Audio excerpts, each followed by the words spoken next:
Que De Repente 30 e O Diabo Veste Prada falam sobre os bastidores do mundo da moda, isso já ficou bem claro. Mas você já parou para refletir sobre as outras discussões que estão ali nas entrelinhas? Vem comigo então refletir sobre isso.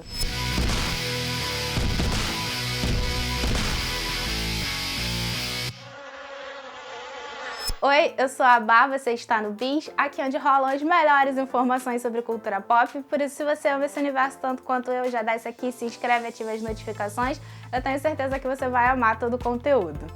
Eu preciso fazer um comentáriozinho rápido antes de começar o vídeo, é que lá no começo, muito tempo atrás, quando eu comecei a pensar no canal, a minha ideia era que o primeiro vídeo fosse sobre alguns dos meus filmes favoritos, falar sobre filmes de que tem um clima de sessão da tarde e tal, ia ser Meninas Malvadas, O Diabo Veste Prada, De Repente 30 e Os Delírios de Consumo de Beck Bloom.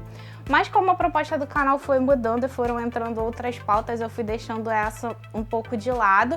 Eu falo mais sobre elas lá no meu Instagram, inclusive se você não me segue lá, @aba, do jeito que tá aparecendo aqui embaixo, porque sempre saem coisas bacanosas, conteúdos extras, além aqui do canal. Aqui no canal em si, essa pauta foi ficando um pouquinho de lado, mas eu sempre quis trazer um vídeo, fazer alguma coisa para falar um pouco dessas conexões que eu faço na minha cabeça, já que eu amo tanto esses filmes. E aqui está, é o primeiro passo, espero que eu possa trazer outros vídeos como esse, falando de outros filmes, mas vamos começar por aqui. Para mim, a principal conexão entre os dois filmes é que mostra como as mulheres têm escolhas entre a vida pessoal e a carreira, independente das escolhas delas serem boas ou ruins, como elas são julgadas negativamente quando elas priorizam a carreira. Eu, por exemplo, sou uma grande defensora da Miranda Priestly, independente dela ser uma das minhas personagens favoritas, eu consigo ver ali em pequenos detalhes do filme sobre como ela acabou se tornando aquela pessoa que a maioria do público tem um pouco de ranço, por ela considerar ela abusiva, etc. E eu entendo isso porque na superfície do filme eles criam essa imagem nela, mas a partir de pequenos detalhes, já que eu amo tanto esse filme, eu consegui perceber que meio que a Miranda foi levada a isso. Isso pode ser percebido em pelo menos 3 momentos. No primeiro, quando a Andy vai lá entregar o livro, que precisa ser editado, né, na casa da Miranda, e quando ela chega lá, a Miranda tá discutindo com o marido. Depois, quando a Andy tá lá jantando em Paris com o Christian, e ele fala sobre a Miranda ser abusiva, ser muito exigente, e a Andy fala que se ela fosse um homem na mesma posição, ela não seria tão julgada. E depois, quando a Miranda tá muito abatida por causa do divórcio, mas elas precisam decidir um negócio ali de um jantar, e a Miranda fala que mais uma vez ela vai sair nos jornais como a megera que botou mais um marido pra correr. Então dá pra perceber que a Miranda era uma pessoa diferente, e acabou se tornando essa megera, entre aspas, por causa das escolhas que ela fez. Lá em De Repente 30, aparentemente no universo principal, a Jenna ia ser uma boa pessoa porque ela tinha amigos legais, tinha uma família que apoiava ela, tipo, tinha um núcleo muito interessante para ser uma pessoa com caráter bom, se tivesse seguido aquela linha, apesar dela não ser a mais popular do colégio, daquilo incomodar ela tinha todos os requisitos para se tornar uma boa pessoa, mesmo que os sonhos dela não tivessem se realizado. No universo alternativo, a gente vê que como ela era a líder do grupinho da escola e as coisas foram se desenvolvendo daquela forma, a gente percebe que ela foi se afastando do núcleo familiar, do núcleo de amigos dela, que era mais bacana e que tinha uma influência mais positiva, e foi se tornando uma pessoa ruim. Então, eu acho que a Jenna já seguiu esse caminho cada dia, subindo um degrauzinho para se tornar uma pessoa mau caráter.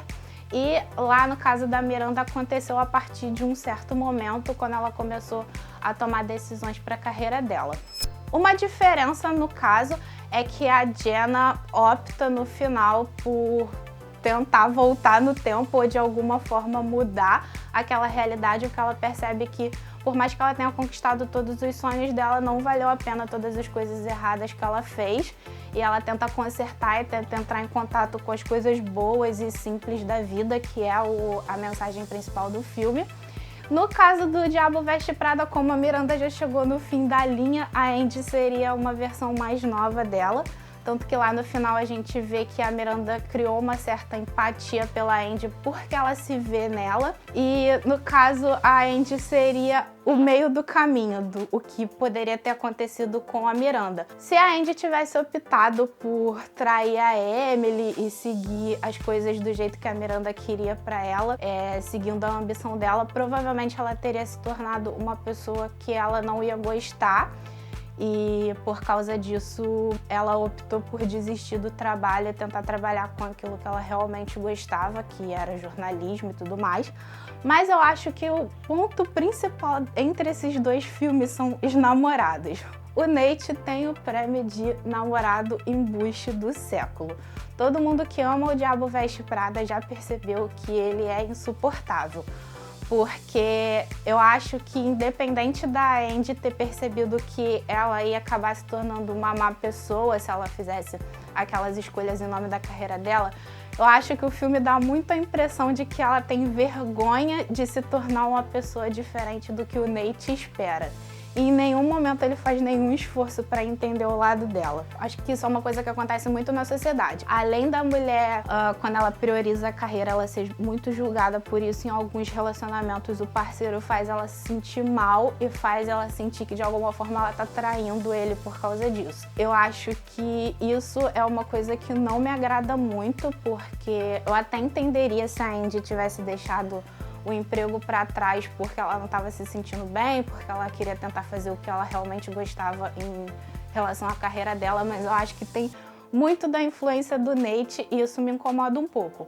Lá em De Repente 30, eu acho que o Matt teria apoiado a Jenna se fosse uma realidade diferente, se ela não tivesse excluído ele da vida dela quando ela era adolescente e tivesse passado a vida toda longe dele, igual ela passou na realidade alternativa que a gente vê, em que ela já tem 30 anos, eu acho que ele teria apoiado ela nas decisões e ela poderia inclusive ter trabalhado na revista e ter realizado os sonhos dela com caráter bacana e com o apoio dele. Mas nesse caso ela não deu a oportunidade dele demonstrar isso, mas você percebe que apesar dele ficar decepcionado pelas coisas que ela fez, em nenhum momento ele julga ela diretamente ou faz ela se sentir mal ou faz ela se sentir realmente culpada. Ele demonstra pra ela que o que ela fez foi errado, mas dá pra perceber que a abordagem dele é bem diferente da abordagem do Nate, apesar de serem contextos um pouco diferentes. E se você chegou até aqui, muito obrigada por estar assistindo, mas não sai daí porque daqui a pouco tem a conclusão. E não deixa de comentar aqui embaixo, deixar o seu like, deixar sua sugestão, sua crítica, a gente vai amar ver o seu feedback. Se você quiser continuar vendo esse tipo de vídeo, já comenta aqui embaixo também. E se você tiver interesse, a gente tem um vídeo aqui no canal falando sobre músicas marcantes de filmes famosos. E a música tema de O Diabo Veste Prada, Someday I See, na, na, na, na, tá nessa lista, então tem outros filmes muito bacanas também, filmes mais antigos, filmes mais novos, eu acho que você vai adorar. Clica aí no card pra conferir. E eu falei lá no início que eu tô no Instagram no @abá, mas eu também tô no Twitter no @abá, igualzinho no Instagram, então eu vou amar te ter por lá porque também saem outros conteúdos bacaninhas.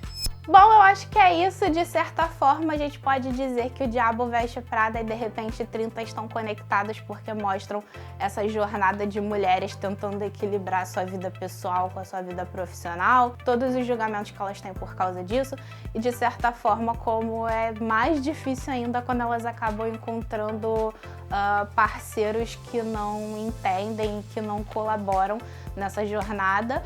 Mas eu espero que você aí do outro lado que tem sonhos que possam parecer muito ambiciosos para os outros, possa seguir em frente para conquistar isso, porque com certeza se é importante para você, não importa a opinião dos outros, o importante é você fazer aquilo que te faz sentir bem e não abrir mão dos seus valores por causa disso. Bom, é isso, espero que você tenha gostado, te espero no próximo vídeo e até a próxima. Bom, eu preciso fazer meus filmes favoritos, que alguns dos... A minha ideia era que o vídeo primeiro... Lá em O Diabo Veste Prada, eu sou uma defensora... Independente dela